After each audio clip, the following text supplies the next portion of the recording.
Hello everyone, आज मैं आप लोग के लिए हाइड्रोकार्बन पे सेकंड वीडियो लेकर आई हूँ। पहली वीडियो में मैंने आप लोग को एल्कीन्स के बारे में बताया था। अब मैं आपको एल्कीन्स के बारे में बताऊँगी। Alkenes are unsaturated hydrocarbons containing carbon carbon double bonded in their molecule. अपने मॉलिक्यूल में कार्बन और कार्बन एटम के बीच में डबल बॉन्ड्स होते हैं, उन्हें हम एल्कीन्स कहते हैं।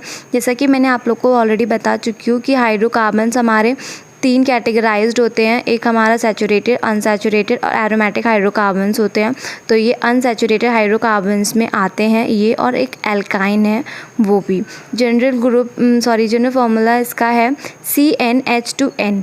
N जो है वो नंबर ऑफ कार्बन एटम है, किसी भी चेन में कितने नंबर ऑफ कार्बन एटम्स हैं। ओके, H हमें एज इट इज़ लिखना है, और 2 इंटू N, ये यहाँ पे जितने कार्बन एटम लगाने हैं वहीं पर उसको मल्टीप्लाई कर देना है 2 से। जैसा कि मान लीजिए अगर हमारे पास किसी भी चेन में 5 कार्बन एटम हैं तो H तो हमें एज इट इज़ लिखना है 2 इंटू जितने नंबर ऑफ कार्बन एटम है उसको हमें मल्टीप्लाई कर देना। 2 इंटू 5 इज इक्वल्स टू 10, तो C5H10। समझ जाना, अगर कार्बन एटम के डबल हाइड्रोजन एटम हो तो वो हमारा एल्कीन्स होगा। ओके, इनको हम ऑलिफिन्स भी कहते हैं।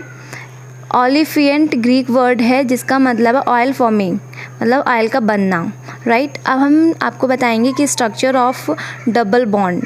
ओके, जैसा कि मैंने पूरा हाइब्रिडाइजेशन का पूरा स्ट्रक्चर ड्रॉ कर रखा है। ये मैं आपको पूरा डिटेल तब कराऊंगी जब मैं आपको अलग से एक वीडियो हाइब्रिडाइजेशन की पढ़ाऊंगी केमिस्ट्री में, तब।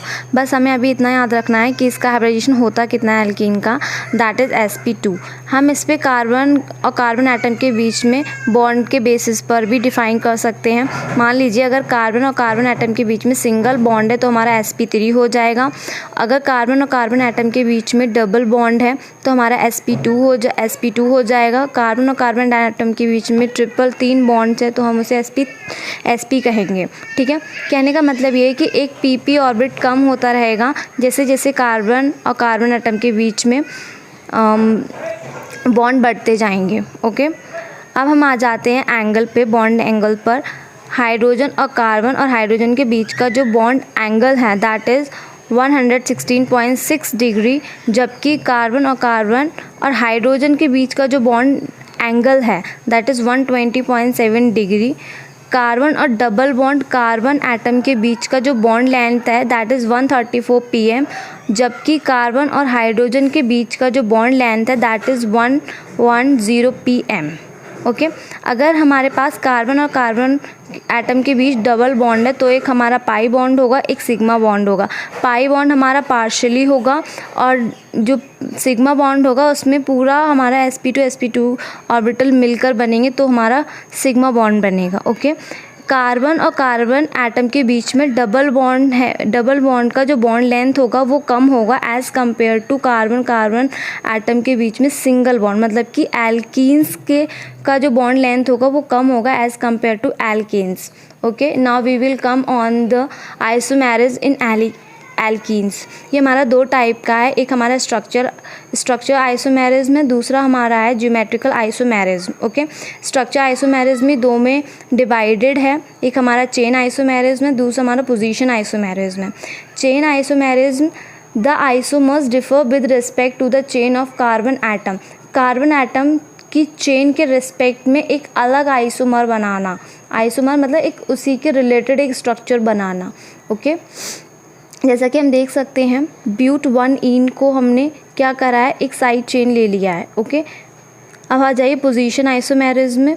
इसमें पोजीशन, जैसा कि वर्ड रिफर्ड करा है, position related to the carbon और कार्बन एटम के बीच में जो बॉन्ड है उसका शिफ्टिंग कराना। जैसा कि हमने यहाँ पर हमारा 1ene है, यहाँ पर 2ene है, मतलब कि बॉन्ड का शिफ्ट हो गया है यहाँ से यहाँ पर कराना। इसका पूरा इसका अपना ये फॉर्मूला है, वो मैं आपको बताऊंगी जब आइसोमेरिज्म अलग से एक वीडियो बनाऊंगी तब। ओके, ज्योमेट्रिकल आइसोमेरिज्म, अभी बस हमें नॉलेज के लिए पता होना चाहिए और हमें ये पता होना चाहिए कि एल्कीन्स शो करता है आइसोमेरिज्म। ओके, जबकि एल्कीन्स नहीं करता है। ज्योमेट्रिकल आइसोमेरिज्म ये एल्कीन्स में शो होता है। The compounds which have the same structure formula but differ in the special arrangement of atom or group of atom about the double bond are called geometrical isomers and phenomena is known as geometrical isomerism. वो compounds जिसमें structure formula तो same हो but जो उसके side में atoms या group लगे हुए हैं डबल बॉन्ड के कार्बन एटम के बीच में के साइड में उसका आइसोमर बनाना, उन्हें हम कहते हैं ज्योमेट्रिकल आइसोमर्स एंड उस फिनोमेनन को कहते हैं ज्योमेट्रिकल आइसोमेरिज्म. इसकी दो फॉर्म है, एक हमारी सिस फॉर्म है, एक ट्रांस फॉर्म है. सिस फॉर्म का मतलब ही होता है सेम साइड पर सेम ग्रुप या सेम एटम का लगना. ओके इसमें देखो अपोजिट साइड में लगा है डबल कार्बन एटम के बीच में डबल बॉन्ड है, उसमें जो साइड है हमारा CH3 मतलब कि एक अपोजिट साइड है और हाइड्रोजन एटम एक अपोजिट साइड में, इसलिए हमने इसको क्या कहा है ट्रांस ब्यूटूइन, इसको कहा है cis butene. Okay now we will come on the preparation of alkenes. पहले प्रिपरेशन हम कराएंगे फ्रॉम एल्काइल हैलाइड और हेलो एल्कीन्स. एल्काइल हैलाइड मतलब R ये पूरा हमारा R हम मान सकते हैं और ये X है. ठीक है, अब हमें पता होना चाहिए कि किसी भी RX को डबल बॉन्ड या एल्कीन लेने के लिए हमें एल्कोहलिक KOH और उसके साथ हीट देनी ही पड़ती है जिससे कि हमें HX मिले और एल्कीन मिले. ओके X की जगह हम क्लोरीन, ब्रोमीन, आयोडीन लगा सकते हैं. ये हमने इसका एग्जाम्पल लिख रखा है. ओके KOH हमने यहाँ पे लगा लिया, कोई प्रॉब्लम नहीं है, आप लोग यहाँ पर भी लगा सकते हो. और जो हमारा I है वो ज़्यादा रिएक्टिव होगा एज़ कम्पेयर टू Br, मतलब कि इसके साथ जो हम Cl लेंगे मतलब ये जल्दी से रिप्लेस नहीं हो पाएगा एज़ कम्पेयर टू मतलब आयोडीन, और ये उससे कम होगा, ये सबसे कम होगा.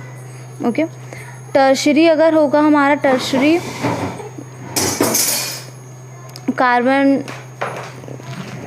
फॉर्म होगी हमारे पास, तो वो ज़्यादा से पहले मतलब कि सबसे पहले ज़्यादा रिएक्टिव होगी एज़ कम्पेयर टू सेकेंडरी और प्राइमरी. ओके अब हमारा सेकेंड फॉर्म है फ्रॉम डाई हैलोजन डेरिवेट से CH2 Br और Br मतलब दो Br लगे इसलिए हमने डाई हैलोजन कहा है.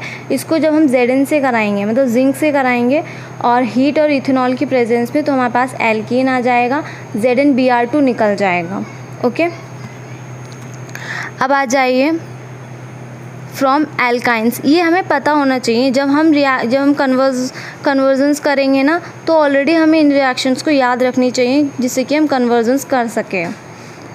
फ्रॉम एल्काइंस लिंडनर कैटलिस्ट हमारे पास है PD/कार्बन और हाइड्रोजन गैस. ओके इसमें हमने एल्काइन ले लिया है, PD और कार्बन, हाइड्रोजन गैस, या फिर हम ले सकते हैं सोडियम लिक्विड NH2. ओके जिससे कि हमें मिले RH डबल बॉन्ड और CHR एल्कीन्स.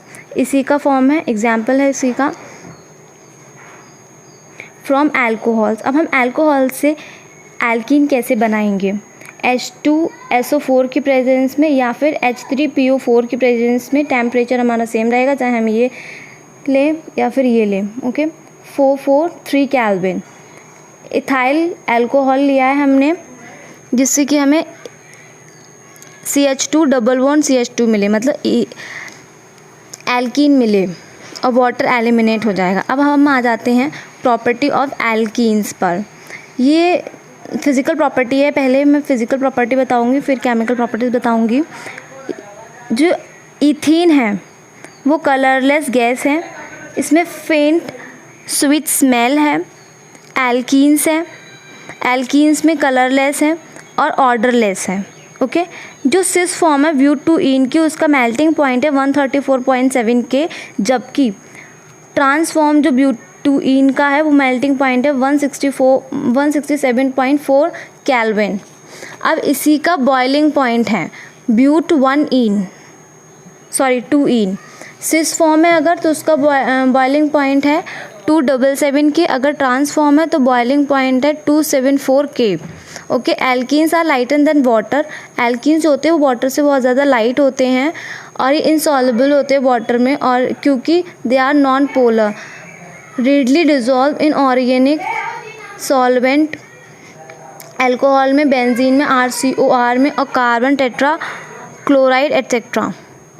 केमिकल प्रॉपर्टीज़, पहले है केमिकल प्रॉपर्टी एडिशन रिएक्शन, जिसमें हमारे पास दो हैं, एक एडिशन ऑफ हैलोजन है, एडिशन ऑफ हैलोजन एसिड है। Okay, CH2 double one CH2 को जो हम Br से कराएंगे इन द प्रेजेंस ऑफ CCl4 में, तो एक Br हमारा इससे लग जाएगा, एक Br इससे लग जाएगा। ठीक है,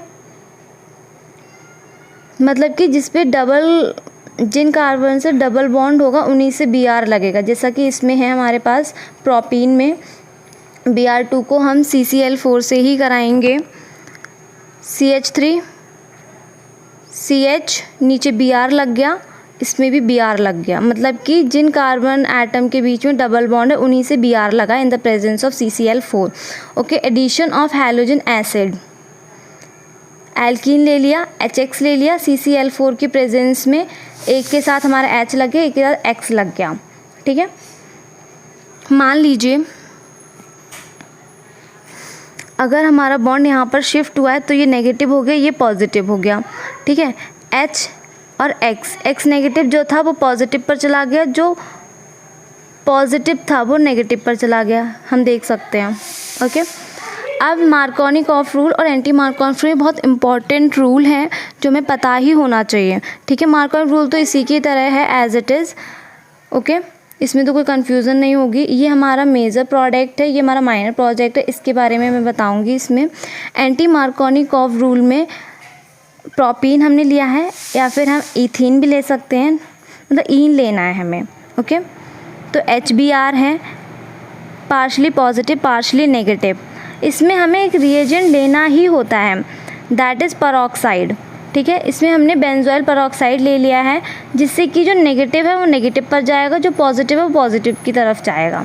यू कैन सी, जो पॉजिटिव H है वो पॉजिटिव की तरफ से, तो हमारे H2 हो गया, और ये नेगेटिव था तो नेगेटिव की तरफ चला गया, Br हो गया। ओके,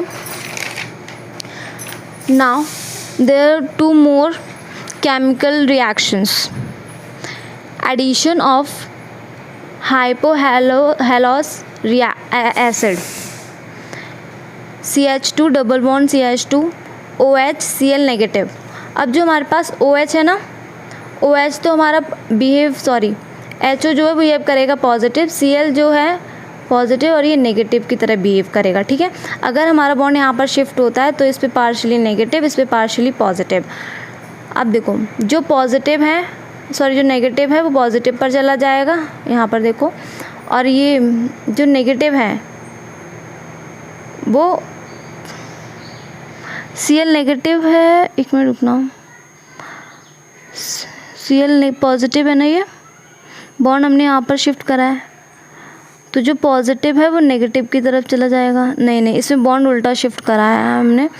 अब देखो यहाँ पर हमारा पार्शियल नेगेटिव आ गया, तो जो OH है, अरे सही तो था, जो OH नेगेटिव था ना वो हमारा पॉजिटिव पे आ गया, जो Cl पॉजिटिव था वो नेगेटिव पर आ जाएगा।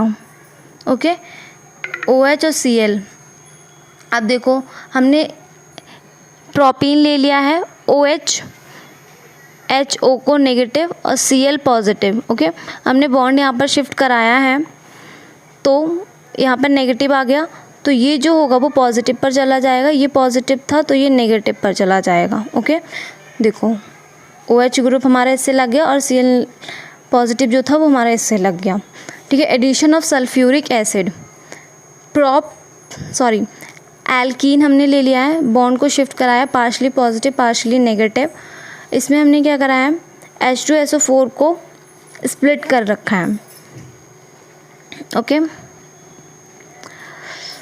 तो CH जो नेगेटिव था उस पर पॉजिटिव चला गया, तो CH3C बन गया, और जो नेगेटिव था उस पूरे को हमने इस पॉजिटिव से ज्वाइन कर दिया, तो हमारा बन गया ethyl hydrogen sulphate. This is all about the chemical reactions in alkene. So guys, if you like this video, you can tell me about it. Thank you so much for watching.